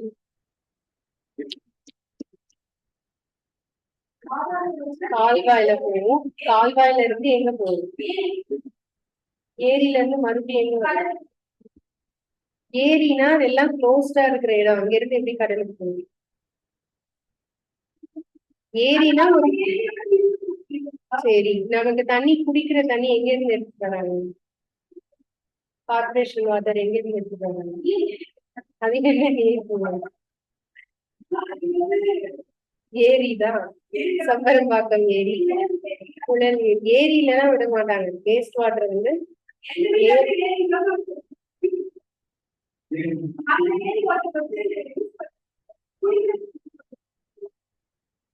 ஆக்சுவலா அப்படி நீர்நிலையில போய் சேர்க்க கூடாது. அதுதான், அதுக்கு முன்னாடி அதை பியூரிஃபை பண்ணும். ஓகேவா? அதுதான் இதுல சொல்ல வரணும். நம்ம நிறைய வந்து இந்த கால்வாயில இருந்து டைரக்டா ஒண்ணு ஆறு கூட கனெக்ட் பண்ணிடுவாங்க. அது சென்னையில நம்ம ஒரு ஆறையே அப்படி வம்பாக்குறோம்னா எக்ஸாம்பிள் என்ன ஆறு? கூவமாறு. ஓகேவா? இந்த மதராசப்பட்டினம் படத்துல பாத்துருக்கீங்களா? கூவமாறுல வந்து படகு சவாரி எல்லாம் பண்ணியிருக்காங்க. அவ்வளவு பெரிய ஆறை வந்து சுத்தமா யூஸே பண்ண முடியாத அளவுக்கு நம்ம என்ன சொல்லுவோம், ஓகேவா? சோ அந்த மாதிரி நம்ம போயிட்டே இருந்தோம் அப்படின்னா நமக்கு சுத்தமா நல்ல தண்ணிங்கிறதே ஒண்ணு கிடைக்காது. இப்பவுமே நிறைய பேர் போர் வாட்டர் போடும்போது எங்களுக்கு வந்து என்ன வருது, இந்த மாதிரி ஸ்மெல் வருதுலாம் சொல்ற கம்ப்ளைண்ட்ஸ் நிறைய இருக்கு. அதுக்கு ரீசன் அந்த மாதிரி ட்ரைனேஜ் வாட்டர் ப்ராப்பரா நம்ம என்ன செய்யாதது, பியூரிஃபை பண்ணாதது. ஓகேவா? கடல்ல கொண்டு சேர்த்தாலும் அதே ப்ராப்ளம் தான். அப்ப இதை என்ன பண்ணணும்னா ப்ராப்பரா பியூரிஃபை பண்ணிட்டு அப்புறம் தண்ணியை போய் நம்ம வேற எங்க வேணாலும் சேர்த்துக்கலாம். ஓகேவா? அந்த பியூரிஃபை பண்றதுக்கு மோஸ்ட்லி என்ன பண்ணுவாங்கன்னா சம் பாக்டீரியாஸ் வந்து அதுல யூஸ் பண்ணும்போதோ இல்ல கெமிக்கல்ஸ் ஆட் பண்ணும்போதோ அது நமக்கு வந்து பியூரிஃபை ஆகுறதுக்கு சான்ஸ் இருக்கு. ஸோ அடுத்த லைன் போலாம். Waste water is generated in homes, industries. அதிகமா இண்டஸ்ட்ரி தான், agriculture fields and in other human activities. Sewage is a liquid waste, causes water and soil pollution. இது மெயினா எதை பொல்யூட் பண்ணுது? வாட்டரையும் சாயிலையும். Sewage is a complex mixture containing suspended solids, organic and inorganic impurities. கரிம கனிம பொருட்கள் எல்லாமே அதுல இருக்கு. Nutrients, saprophytes and disease causing bacteria and other microbes. சொல்லுங்க, what is mean by saprophytes? பச்சை போதும்.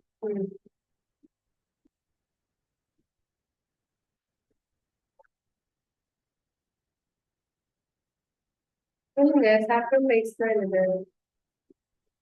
பிளான்ட்ஸோட ஃபுட்டு, அதாவது அது எப்படி ஃபுட்டு எடுத்துக்குது அப்படிங்கறத பத்தி பார்ப்போமா? அப்போ அதுல வந்து ஆட்டோட்ரோபிக், ஹெட்ரோட்ரோபிக் அப்படிலாம் பார்த்தோம். அதுல சாப்ரோட்ரோபிக்னு ஒண்ணு சொல்லுது. அது என்னது? சாப்ரோட்ரோபிக் தான் என்னது? படிச்ச மாதிரியே இல்லாத ரியாக்ட் கொடுக்குறீங்க அப்படிதானே? சாப்ரோஃபைட்ஸ். ஆட்டோட்ரோபிக்னா தானாவே உணவை தயாரித்துக் கொள்பவை. இன்னொன்னு என்ன சொல்லும்?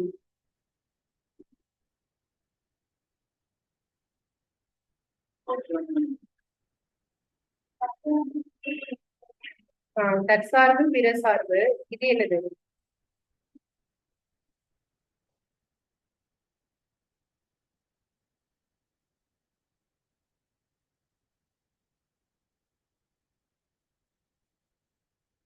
அது சிம்பியோசிஸ். ஃபிளாஷ்பேக் போலாமா? சொல்லுங்க. அது இன்செக்டிசைட்ஸ். நான் கேட்கிறேன். சாப்பிட்டு தமிழ்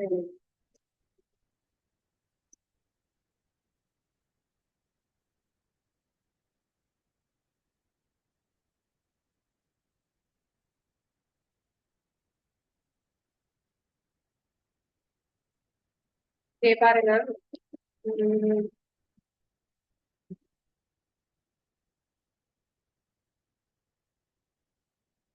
இன்செக்ட், பாரசைட் இதெல்லாம் பார்த்தோமா?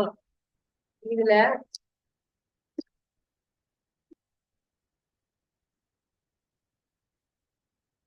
ஆட்டோட்ரோபிக்னா என்ன? செல்ஃபா எடுக்கிறது. ஹெட்ரோட்ரோப்னா மற்றதை சார்ந்து இருக்கிறது. போட்டோசிந்தசிஸ் அப்புறம் இதெல்லாம் பத்தி படிச்சோம். Chlorophyll, carbon di oxide and carbohydrate, algae பத்தி படிச்சோம். அதர் மோட்ஸ் ஆஃப் நியூட்ரிஷன் வந்து பாராசைட் சொல்லுவோம். பாராசைட் எக்ஸாம்பிள் என்னது? கஸ்குட்டா. அப்புறம் இன்செக்டிவிரஸ் இங்க வருதா? என்னது படிச்சிருக்கோம். அப்போ இதுக்கு பேர் என்னது? அழுகல் வளரிகள். ஃபங்கஸ், பூஞ்சை. சாப்ரோட்ரோபிக்னா பூஞ்சை, ஃபங்கஸ் தான் அப்படி சொல்லுவோம். ஓகேவா?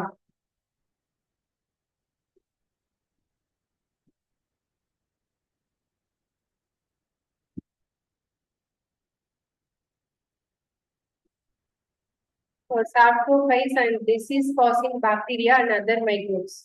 இதெல்லாம் இந்த பொல்யூஷன்ல வந்து நமக்கு கிரியேட் ஆக முடியாது. அடுத்தது இன்ஆர்கானிக் இம்பியூரிட்டிஸ். நாம வேஸ்ட் வாட்டர்ல இன்ஆர்கானிக் இம்பியூரிட்டிஸ் என்னெல்லாம் இருக்கும்? Nitrates, phosphates and metals. இந்த மாதிரி மெட்டல்ஸ் எல்லாம் ரொம்ப நாள் ஆகும் இந்த இதுல டீகம்போஸ் ஆகிறதுக்கு. அது வந்து அதுல ஏதோ ஒரு செடி வளர்ந்து அந்த செடியில விளையிற காயோ ஏதோ நம்ம சாப்பிடுறோம்னு வச்சுக்கோங்க, அது நமக்கு டிசீஸ் உண்டாகும். ஓகேவா? அடுத்தது பாக்டீரியா வந்து சச்சஸ் விப்ரியோ காலரி. இது வந்து which causes cholera and Salmonella paratyphi causes typhoid. 2 bacteria பத்தி இதுல மென்ஷன் பண்ணியிருக்காங்க. காலராங்கிற டிசீஸ் தெரியும் தானே எல்லாருக்கும்? காலரானா என்ன டிசீஸ்?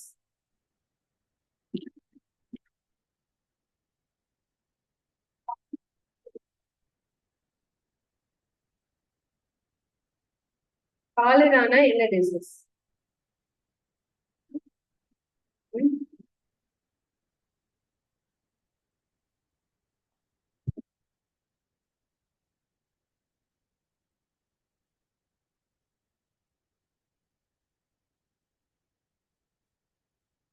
சொல்லுங்கப்பா, யாராவது ரிப்ளை பண்ணுங்க. காலரானா என்ன டிசீஸ்?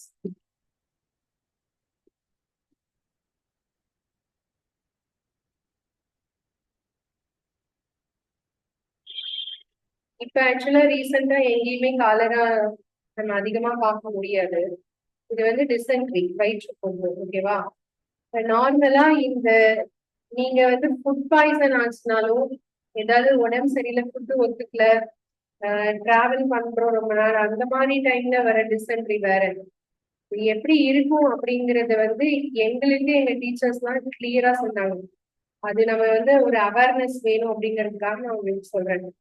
என்னன்னா நார்மலா டிசென்ட்ரி அப்படிங்கிறது வேற, மோஷன்ஸ் வந்து லிக்விடா போகுது. ஆனா காலரா டிசீஸ்க்கு வந்து என்னன்னா, நீங்க பாத்ரூம் அதுல உட்கார்ந்துருக்கீங்க அப்படின்னா இதுல இருந்து வெளிவரக்கூடிய மோஷனோட ஸ்பீடு இருக்குல்ல, அது வந்து அந்த பாத்ரூம் ஷவர் ஃபுல்லா ஆனா கூட ஆச்சரியப்படுறது இல்லை. அந்த அளவுக்கு ஃபோர்ஸா டிசென்ட்ரி ஆச்சுன்னா அது வந்து கன்ஃபார்ம் காலரான்னு யோசிச்சுக்கணும். ஓகேவா? இது வந்து வந்ததுன்னா உடனடியா என்ன ட்ரீட்மெண்ட்னா ஒண்ணுமே கிடையாது.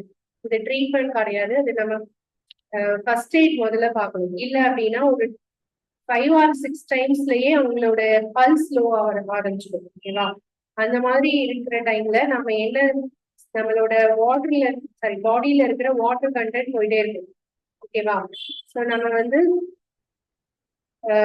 டீஹைட்ரேட் ஆகிட்டே இருக்கும். அது ஈக்குவல் பண்றதுக்காக சுகர் சால்ட்டு, லெமன், வாட்டர் இதை வந்து மிக்ஸ் பண்ணி குடிச்சுட்டே இருக்கணும். அப்பதான் இது வந்து நமக்கு வாட்டர் லெவலை மெயின்டைன் பண்ண முடியும். அதுக்கப்புறம் ட்ரீட்மெண்ட் எடுத்தோம் அப்படின்னா சரியாகும்.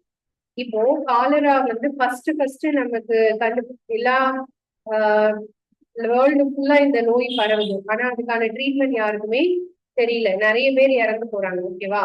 அப்போ இந்த மாதிரி ஒரு சொல்யூஷனை குடிச்சா இது அரெஸ்ட் ஆகுதுங்கிறத முதல்ல சர்வைவ் ஆக முடியும் அப்படிங்கிறத ஃபர்ஸ்ட் கண்டுபிடிச்சது நம்ம இந்தியால இருந்து ஒரு பர்சன். அவர் பேரு திலீப் மகாலாலா. ஓகேவா? வேர்ல்டுக்கே நாம வந்து ஒரு முன்னுதாரணமா இருந்தோம் காலரா நோய்க்கான ஃபர்ஸ்ட் எய்ட்ல. ஓகே, அது மாதிரி அம்மை நோய் இருக்கு இல்லையா, சிக்கன் பாக்ஸ், அதுலயும் வந்து நம்மளோட ட்ரீட்மெண்ட் தான் வந்து வேர்ல்டுக்கே வந்து எக்ஸாம்பிளா இருந்தது. இப்பவும் நிறைய வீடுகள்ல அம்மை நோய் வந்தா மெயினா யூஸ் பண்ணக்கூடியது என்னது, வேப்ப இலை தனியா வச்சிருவாங்க. ஸோ சுத்திலும் வேப்ப இலையை வச்சிருவாங்க. அது ஆட்டோமேட்டிக்கா 1 வீக்ல என்ன ஆகும், சரியாகும். அப்ப என்னென்ன சாப்பிடணும் சாப்பிடக்கூடாது அப்படிங்கிறதுலாம் வீட்டுல இருக்கிறவங்களுக்கு தெரியும். அவங்கதான் நம்ம ட்ரீட் பண்ணுவாங்க இல்லையா? ஸோ இதெல்லாம் வந்து எங்க கிடையாது, ஃபாரின் கண்ட்ரீஸ்ல இதெல்லாம் கிடையாது. பட் நாம தான் வந்து எல்லாருக்கும் முன்னுதாரணமா இருக்கணும். ஸோ இந்த காலரா வந்து எதனால ஏற்படுகிறது, வைரஸா பாக்டீரியாவான்னு கேட்டா பாக்டீரியா. அந்த பாக்டீரியாவோட பேர் என்ன, விப்ரியோ காலரே. சரியா? இதுக்கு வந்து எது மூலமா இது ஸ்ப்ரெட் ஆகுதுன்னா வாட்டர், பொல்யூஷன் ஆன வாட்டர் மூலமா இது ஸ்ப்ரெட் ஆகுது. ஓகேவா? அண்ட் இன்னொன்னு என்ன சொன்னோம், டைபாய்டு. டைபாய்டுங்கிறது என்னது, சால்மோனெல்லா பாரா டைபி அப்படிங்கிற ஒரு பாக்டீரியா. இந்த ரெண்டும் இம்பார்ட்டன்ட் கொஸ்டின். விப்ரியோ காலரேங்கிறது ஒரு பாக்டீரியாவோட பேரு. டைபாய்டும் பாக்டீரியாவால தான் வருது. அந்த டைபாய்டோட பேர் என்ன, பாக்டீரியாவோட பேரு சால்மோனெல்லா பாரா டைபி.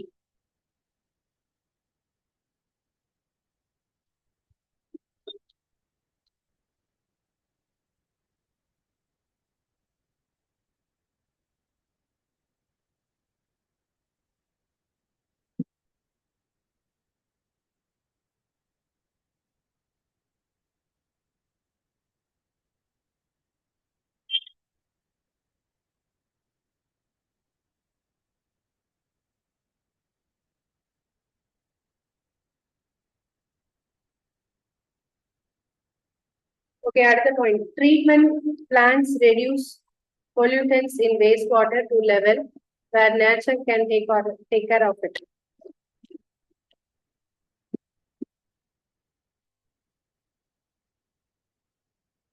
பிளான்ஸ் வந்து இந்த பொல்யூஷனை என்ன செய்யும், கண்ட்ரோல் பண்ணும். ஓகேவா? where underground sewage system or refuse disposal system are not available, the low cost on-site sanitation system can be adopted. Byproducts of wastewater treatment are sludge and biogas. Open drainage system is a breeding place for flies, mosquitoes and organisms. கொசுலாம் அங்கதானே வளருது. கொசுனால என்னென்ன டிசீஸ்லாம் வருது சொல்லுங்க. Dengue, malaria இதெல்லாம் வந்து கொசுனால வரக்கூடியது.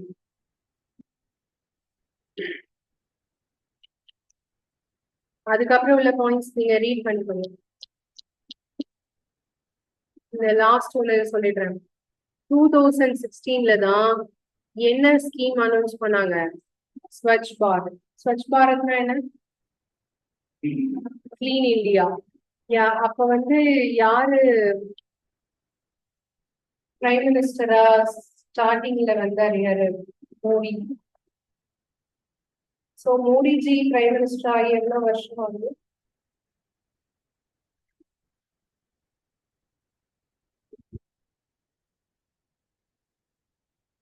எத்தனாவது வருஷம் போயிட்டு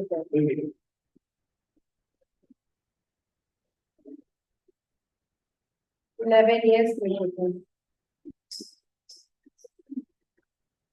11 years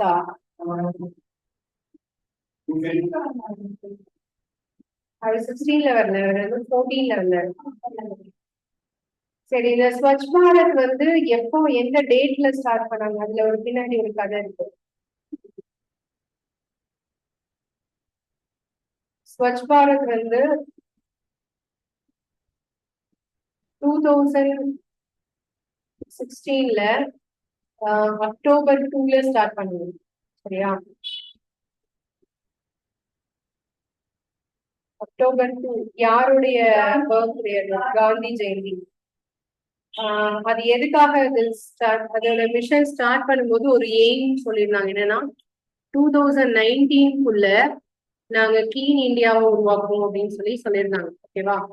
ஆக்சுவலா இது கொஞ்சம் ஒர்க் ஆயிருக்கு அப்படின்னு தான் சொல்லுவோம். ஏன்னா 10 இயர்ஸ் பேக் பாத்தீங்கன்னா குப்பையை எங்க வேணாலும் யார் வேணா போடுவாங்க. ஆனா இப்ப போடுறதுக்கு எல்லாரும் யோசிக்கிறாங்க. ஓகேவா? கொஞ்சம் நம்ம டெவலப் ஆயிருக்கோம். ஆனா ஜப்பான் அளவுக்கு நம்ம இன்னும் என்ன செய்யல, டெவலப் ஆகல.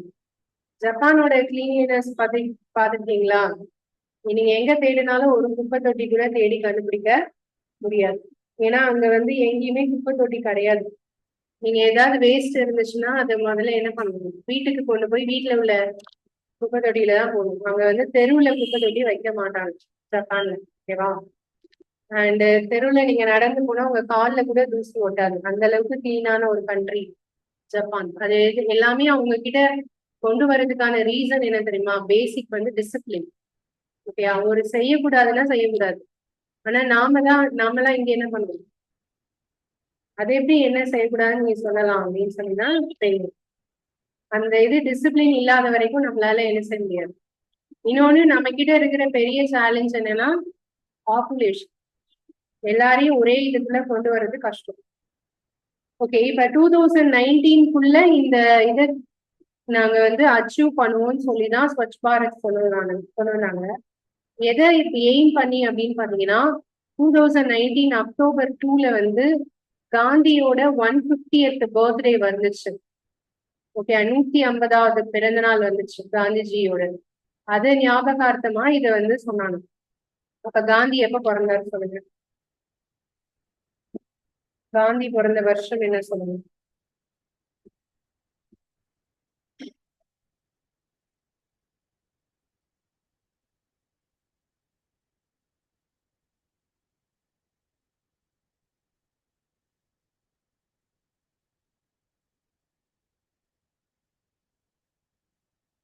என்ன பண்ணா ஆன்சர் வரும்? இல்ல, நான் இப்போ 2019ல காந்தியோட 150வது பிறந்த நாள் வந்ததுன்னு சொன்னேன்னா, அப்ப நீங்க 2019ல எதை கழிச்சீங்கன்னா உங்களுக்கு கிடைச்சிடும்? 150 மைனஸ் பண்ணீங்கன்னா கிடைச்சிடும். 1869 தான் கரெக்ட் ஆன்சர்.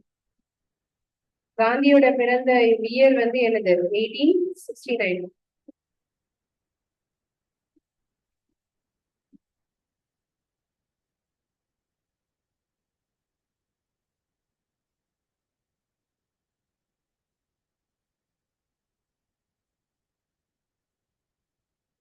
இது தமிழ்ல பார்க்கலாம். இந்த லெசன் கழிவு நீரின் கதை. மனித கழிவுகள், விலங்குகளின் கழிவுகள், யூரியா, சிறுநீர், பூச்சிக்கொல்லிகள், பழங்கள், காய்கறி கழிவுகள், இதெல்லாம் அங்கக ஜீவிகளின் கழிவுகள். உயிரற்றவைகளின் கழிவுகள்னா நைட்ரேட், பாஸ்பேட், உலோகங்கள். இதுல பாக்டீரியாக்கள் வந்து காலராவை உண்டாக்குவது காலரா, விப்ரியோ காலரா பாக்டீரியா. டைபாய்டை உண்டாக்குவது சால்மோனெல்லா பாராடைபி. இது வந்து மற்ற நுண்ணுயிரிகள் சீத பேதிக்கு காரணமானது புரோட்டோஜென்ஸ்.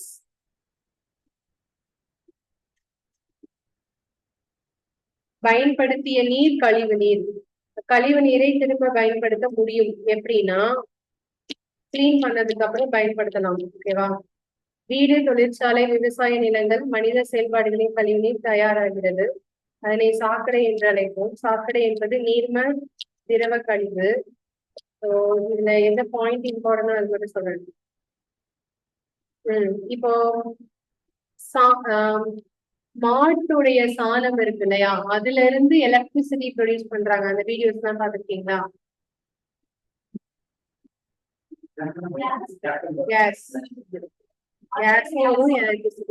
மெயினா பயோகேஸ்.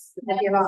பயோகேஸ் வரும். அது மாதிரி நம்மளோட கழிவு, நாம யூஸ் பண்ணக்கூடிய எல்லா கழிவுகள்ல இருந்தும் அது வந்து தனியா ஒரு டேங்க்ல மாத்திட்டு அதை நீங்க என்ன பண்ணுவாங்க, பியூரிஃபிகேஷன் பண்ணி அந்த ப்ராசஸ்ல இருந்து எலக்ட்ரிசிட்டியும் ப்ரொடியூஸ் பண்ண முடியும், கேஸும் ப்ரொடியூஸ் பண்ண முடியும்.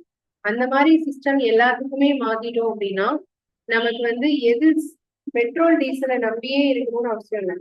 எதுல கூட நம்ம வெஹிக்கிள்ஸ் யூஸ் பண்ணணும், கேஸ் யூஸ் பண்ணி கூட பண்ணணும். இந்த மாதிரி அங்கங்க ஒரு டேங்க் ஃபில் பண்ணி வச்சிருந்தாங்கன்னா இந்த கேஸ்ல இருந்து நம்ம வெஹிக்கிள்ஸ் வந்து என்ன பண்ணலாம், கேஸ் ஃபில் பண்ணி அது மூலமா கூட வாகனங்களை நம்ம பயன்படுத்தலாம். ஒரு நல்ல ஐடியாவா இருக்கா? ஃபியூச்சர்ல யாராவது யோசிச்சு பாருங்க. ஆனா இந்த இந்த சைடு யாரும் போக மாட்டோம். எதுக்காக? டர்ட்டினாலே நமக்கு பிடிக்காது அதனால. அதனால கிளீன் பண்ற ஒர்க் வீட்லயே நம்ம கிளீன் பண்றதே பெரிய விஷயம் தானே. இதுல ஊர்ல இல்ல கிளீன் பண்ணணும்னு சொன்னோம்னா அது கஷ்டம். அதனால அந்த சைடு நம்ம போறது இன்னும் நிறைய நாள் ஆகும். ஆனாலும் இந்த வேலையை செய்யறவங்க எல்லாம் எவ்வளவு பெரிய மனசுலவங்க அப்படிதானே. டெய்லி ரோட்ல கிளீன் பண்றவங்க எல்லாம் எவ்வளவு குப்பையை பார்ப்பாங்க. நம்ம வந்து ஜஸ்ட் ஒரு பேப்பர்ல போட்டு அப்படியே நீட்டா போட்டு போயிடுவோம். ஆனா அதை கிளீன் பண்றது அவங்கதான். ஓகே, சோ இதான் கழிவு நீரின் கதை. இதோட இந்த லெசன் முடியுது. இதை நல்லா ரீட் பண்ணிக்கோங்க. நாளைக்கு வந்து டெஸ்ட் 7th ஸ்டாண்டர்ட் ஃபுல்லா. சரியா? டெஸ்ட் வந்து நாளைக்கு எழுதணும். ஃபுல்லா படிச்சுட்டு வாங்க ஒரு தடவை. படிக்காம தயவு செஞ்சு வராதீங்க. ஏதோ ஒரு ஆப்ஷனை போடலாம் அப்படின்னா வராதீங்க. படிச்சுட்டு வந்து எழுதுனீங்கன்னா அது யூஸ்ஃபுல்லா இருக்கும், இல்லைன்னா கஷ்டம்.